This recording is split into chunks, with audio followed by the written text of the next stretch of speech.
नमस्कार। श्रीमद् वाल्मीकि रामायणे उत्तरकांडे 31 सर्गः। ततो रामो महातेजा विस्मयात् पुनरेव हि उवाच प्रणतो वाक्यम् अगस्त्यं ऋषि सत्तमम्। तदनंतर महातेजस्वी श्री राम ने मुनि श्रेष्ठ अगस्त्य को प्रणाम करके पुनः विस्मय पूर्वक पूछा, भगवन् राक्षसः क्रूरो यदा प्रभृति मेदिनीं पर्यटत् किं तदा लोकः शून्या आसन् द्विजोत्तम। भगवान द्विजश्रेष्ठ, जब क्रूर निशाचर रावण पृथ्वी पर विजय करता घूम रहा था, उस समय क्या यहाँ के सभी लोग शौर्य संबंधी गुणों से शून्य ही थे? राजा वा राजमात्रो वा किं तदा नात्र कश्चन दर्शनं यत्र न प्राप्तो रावणो राक्षसेश्वरः। क्या उन दिनों यहाँ कोई भी क्षत्रिय नरेश अथवा क्षत्रियेतर राजा अधिक बलवान नहीं था, जिससे इस भूतल पर पहुंचकर राक्षसाज रावण को पराजित या अपमानित होना नहीं पड़ा?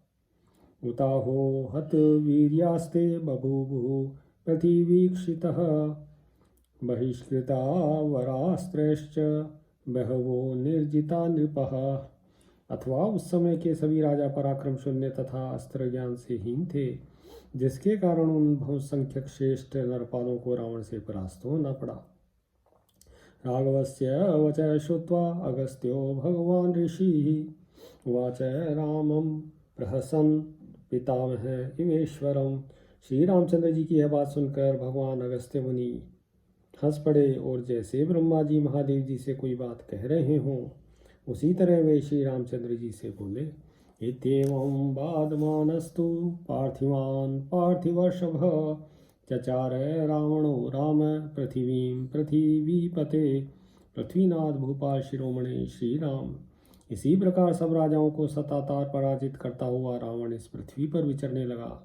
ततो महिष्मतीं नाम पुरीं स्वर्गपुरी प्रभां संप्राप्तो यत्र सान्निध्यं सदासीद वसुरेतसः। घूमते घूमते वह स्वर्गपुरी अमरावती के समान सुशोभित होने वाली महिष्मती नामक नगरी में जा पहुंचा, जहाँ अग्निदेव सदा विद्यमान रहते थे। तुल्य आसीन ऋषि नृपस्तस्य प्रभावाद वसु ते रेतसः अर्जुनो नाम यत्राग्निः शरकुंडे शयः सदा। उन अग्निदेव के प्रभाव से वहाँ अग्नि के ही समान तेजस्वी अर्जुन नामक राजा राज्य करता था, जिसके राज्यकाल में कुशास्तरण से युक्त अग्निकुंड में सदा अग्नि देवता निवास करते थे। तमेव दिवसं सोऽथ है हयाधिपतिर्बली अर्जुनो नर्मदां रन्तुं गतः स्त्रीभिः सहेश्वरः।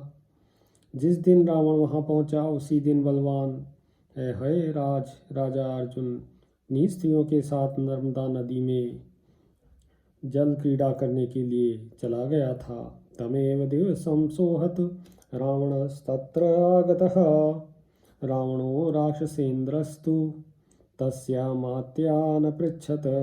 उसी दिन रावण महिष्मतीपुरी में आया। वहां आकर राक्षस राज रावण ने राजा के मंत्रियों से पूछा,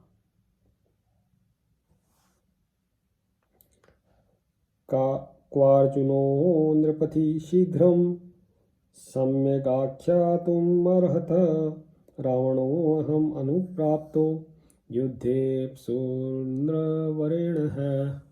मंत्रियों, जल्दी और ठीक ठीक बताओ, राजा अर्जुन कहाँ हैं? मैं रावण हूँ और तुम्हारे महाराज से युद्ध करने के लिए आया हूँ।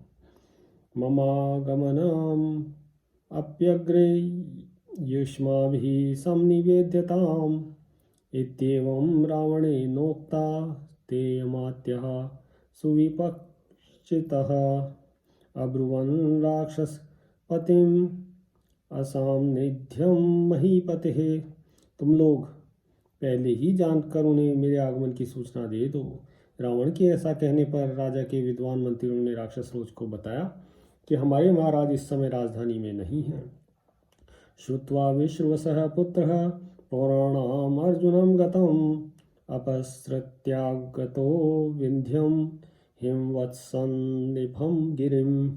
पूर्ववासियों के मुख से राजा अर्जुन के बाहर जाने की बात सुनकर विश्रवापुत्र रावण वहां से हटकर हिमालय के समान विशाल विंध्यगिरी पर आया। सैतं भ्रमी वाविष्टम उद्भ्रांतम इव मेदिनीम अपश्यद् रावणो विंध्यम आलिखंतम इवांबरम सहस्रशिखरोपेतम सिंहाध्यूषित कंदरम। वह इतना ऊंचा था कि उसका शिखर बादलों में समाया हुआ सा जान पड़ता था तथा वह पर्वत पृथ्वी फोड़कर ऊपर को उठा हुआ सा प्रतीत होता था।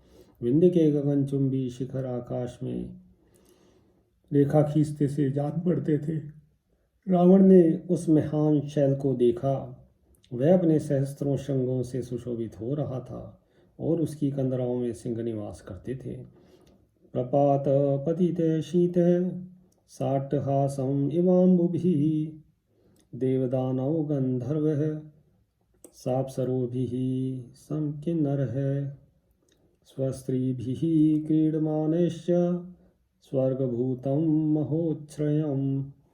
उसके सर्वोच्च शिखर के तट से जो शीतल जल की धाराएं गिर रही थी उनके द्वारा वह पर्वत अट्टहास सा करता प्रतीत होता था। देवता दानव गंधर्व और किन्नर वहां पे क्रीड़ा कर रहे थे। वह अत्यंत ऊंचा पर्वत अपनी सुरम्य सुषमा के स्वर्ग के समान सुशोभित हो रहा था। नदीभिः स्यन्दमानाभिः स्फटिक प्रतिमं जलम फणाभिश्चल जिह्वाभिः अनन्तम् इव विष्ठितम् उत्क्रामन्तं दरीवन्तं हितवत्सं निभं गिरिम। स्फटिक के समान निर्मल जल का स्रोत बहाने वाली नदियों के कारण वह विंध्यगिरी चंचल जिह्वा वाले फनों से उपलक्षित शेषनाग के समान स्थित था। अधिक ऊंचाई के कारण वह ऊर्ध्वलोक को जाता सा जान पड़ता था। हिमालय के समान विशाल एवं विस्तृत विंध्यगिरी बहुत सी गुफाओं से युक्त दिखाई देता था। पश्यमानस्ततो विंध्यम रावणो नर्मदां ययौ चलोपल जलां पुण्यां पश्चिमो दधि गामिनीं महिषः स्मरः सिंह शार्दूल शर्गजोत्तमः उष्णाभितप्ते त्रषिते संक्षोभित जलाशयाम। विंध्याचल की शोभा को देखता हुआ रावण पुण्य सलीला नर्मदा के तट पर गया। इसमें शिलाखंडों से युक्त चंचल जल प्रवाहित हो रहा था। वह नदी पश्चिम समुद्र की ओर चली जा रही थी। धूप से तपे हुए प्यासे भैंसे हिरण सिंह व्याघ्र रीछ और गजराज उसके जलाशय को विक्षुब्ध कर रहे थे। चक्रवाक सकारंड संहस जलकुट्टुक सारसश्च सदामत्य कूजद्भिः सुसमावृताम। सदामत वाले होकर कलरव करने वाले चक्रवाक कारंडव हंस जल कुक्कुट और सारस आदि जल पक्षी नर्मदा की जल राशि पर छा रहे थे। फुल्लद्रुम कृतोत्तंसाम चक्रवाक युगस्तनीम विस्तीर्ण पुलीन श्रोणीम हंसावली सुमेखलाम पुष्परेण्वनु लिप्तांगीं जलफेनां लांशुकां जलावगाह सुस्पर्शां फुल्लोत्पल सुभेक्षणां पुष्पकादौरुयाशु नर्मदां सरितां वरां इष्टामिव वरां नारीं अवगाय दशाननः स तस्या पुलिने रम्ये नानामुनि निषेविते उपोपविष्टः सचिवः सार्धं राक्षसपुङ्गवः। सरिताओं में श्रेष्ठ नर्मदा परम सुंदर प्रतीत होती थी। खिले हुए तटवर्ती वृक्ष मानो उसके आभूषण थे। चक्रवाक के जोड़े वहां पे उड़ रहे थे। ऊंचे और विस्तृत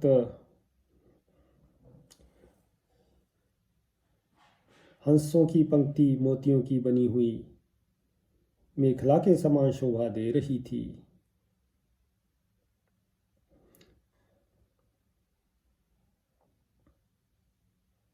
उसका जल बहुत ही उज्जवल था।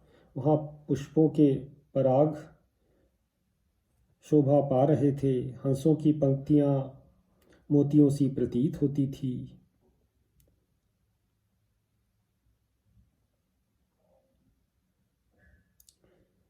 राक्षस शिरोमणि दशमुख रावण ने शीघ्र ही पुष्पक विमान से उतरकर नर्मदा के जल में डुबकी लगाई और बाहर निकलकर वह नाना मुनियों से सेवित उसके रमणीय तट पर अपने मंत्रियों के साथ बैठा। प्रख्याय नर्मदां सोऽथ गंगेयम् इति रावणः नर्मदा दर्शने हर्षम आप्तवान स दशाननः। ये साक्षात गंगा है, ऐसा कहकर दशानन रावण ने नर्मदा की प्रशंसा की और उसके दर्शन से हर्ष का अनुभव किया। उवाच सचिवांस्तत्र सलीलं शुकसारणो एष रश्मिसहस्रेण जगत्कृत्येव काञ्चनं तीक्ष्णतापकरः सूर्यो नवसो मध्यमास्थितः। फिर वहाँ उसने शुक सारण तथा अंतर्मंत्रियों से लीलापूर्वक कहा, ये सूर्यदेव अपनी सहस्त्र किरणों से संपूर्ण जगत को मानो कांचन में बनाकर प्रचंड ताप देते हुए इस समय आकाश के मध्य भाग में विराज रहे हैं। मामासीनं विदित्वैव चंद्रायति दिवाकरः नर्मदा जल शीतश्च सुगंधिः श्रमनाशनः मद्भयाद नीलो ह्योष वात्यसो सुसमाहितः। किंतु मुझे यहाँ बैठा जानकर ही चंद्रमा के समान शीतल हो गए हैं। मेरे ही भय से वायु भी नर्मदा के जल से शीतल सुगंधित और श्रमनाशक होकर बड़ी सावधानी के साथ मंद गति से बह रही है। यम वापी सरिश्रेष्ठा नर्मदा नर्मवर्धिनी न क्रमीन विहंगोर्मी सभैवांगना स्थिता। सरिताओं में श्रेष्ठ यह नर्मदा नदी है, जिसकी लहरों में मगर, मत्स्य और जल पक्षी खेल रहे हैं, और यह भी मुझसे भयभीत जान पड़ती है। तद्भवन्तः क्षता शस्त्र नृपैरिन्द्र समयुधि चंदनस्य रसेनैव रुधिरेण समुक्षितः। तुम लोग युद्ध स्थल में इंद्र तुल्य पराक्रमी नरेशों द्वारा अस्त्र शस्त्रों से घायल कर दिए गए हो और रथ से इस प्रकार नहा उठे हो कि तुम्हारे अंगों में लाल चंदन रस का लेप सा लगा हुआ जान पड़ता है। ते यूयम अवगाहध्वम नर्मदाम शर्मदाम शुभाम सार्वभौम मुखामत्ता गंगामिव महागजः। अतः तुम सबके सब सुख देने वाली इस मंगलकारिणी नर्मदा नदी में स्नान करो, उसी तरह जैसे सार्वभौम आदि महान दिग्गज गंगा में अवगाहन करते हैं। अस्यां स्नात्वा महानद्यां पापमनो विप्रमोक्षथ अहमप्यद्य पुलिने शरदिन्दु समप्रभे पुष्पोपहारं शनकः करिष्यामि कपर्दिनः। इस महानदी में स्नान करके तुम पाप ताप से मुक्त हो जाओगे। मैं भी आशरद ऋतु के चंद्रमा की भांति उज्ज्वल नर्मदा तट पर धीरे धीरे जटा जूटधारी महादेव जी को फूलों का उपहार समर्पित करूंगा। रावणेन मुक्तास्तु बृहस्त शुक सारणः स महोदर धूम्राक्ष नर्मदां बीजगाहिरे। रावण के ऐसा कहने पर प्रहस्त शुक सारण महोदर और धूम्राक्ष ने नर्मदा नदी में स्नान किया। राक्षसेन्द्र गजस्तेस्तु शोभिता नर्मदा नदी वामनांजन पद्माध्य गंगा एव महागजः। राक्षस राज की सेना के हाथियों ने नर्मदा नदी में उतरकर उसके जल को मथ डाला। ततस्ते राक्षसा स्नात्वा नर्मदायां महाबलः उत्तीर्य पुष्पान् बल्यर्थम रावणस्य तु। तदनंतर वे महाबली राक्षस नर्मदा में स्नान करके बाहर आए और रावण के शिव पूजन के लिए फूल जुटाने लगे। नर्मदा पुलिने यध्ये शुभ्राभ्र सदृश प्रभे राक्षसस्तु मुहूर्तेन कृतः पुष्पमयो गिरिः। श्वेत बादलों के समान शुभ्र एवं मनोरम नर्मदा पुलिन पर उन राक्षसों ने 2 ही घड़ी में फूलों का पहाड़ जैसा ढेर लगा दिया। पुष्पेषु परतेष्वेवं रावणो राक्षसेश्वरः अवतीर्णो नदीं स्नातुं गंगामेव महागजः। इसी प्रकार पुष्पों का संचय हो जाने पर राक्षसाज रावण स्वयं स्नान के लिए नर्मदा नदी में उतरा, मानो कोई महान गजराज गंगा में अवगाहन करने के लिए घुसा हो। तत्र स्नात्वा च विधिवत् जप्त्वा जप्यमनुत्तमं नर्मदा सलिलात् तस्मात् उत्ततार स रावणः। वहाँ विधि पूर्वक स्नान करके रावण ने परम उत्तम जपनीय मंत्र का जाप किया। इसके बाद वह नर्मदा जल से बाहर निकला। तः क्लीन्नाम्बरं त्यक्त्वा शुक्लवस्त्र समावृतः रावणं प्राञ्जलिं ज्ञान्तम् अन्वयभू सर्वराक्षसः तद्गतीव मापन्ना मूर्तिमंत इवाचलः। फिर भीगे कपड़े को उतारकर उसने श्वेत वस्त्र धारण किया। उसके बाद वह हाथ जोड़े महादेव जी की पूजा के लिए चला। उस समय और सब राक्षस भी उसके पीछे हो लिए, मानो मूर्तिमान पर्वत उसकी गति के अधीन हो खिंचे चले आ रहे हों। यत्र यत्र च याति स्म रावणो राक्षसेश्वरः जाम्बुनदमयं लिंगम तत्र तत्र स्म नीयते। राक्षस राज जहाँ भी जाता था वहाँ एक सुवर्ण में शिवलिंग अपने साथ लिए जाता था। बालुकावेदि मध्ये तु तल्लिंगं स्थाप्य रावणः अर्चयामास गंधश्च पुष्पैश्चामृत गंधिभिः। रावण ने बालू की विधि पर उस शिवलिंग को स्थापित कर दिया और चंदन तथा अमृत के समान सुगंध वाले पुष्पों से उसका पूजन किया।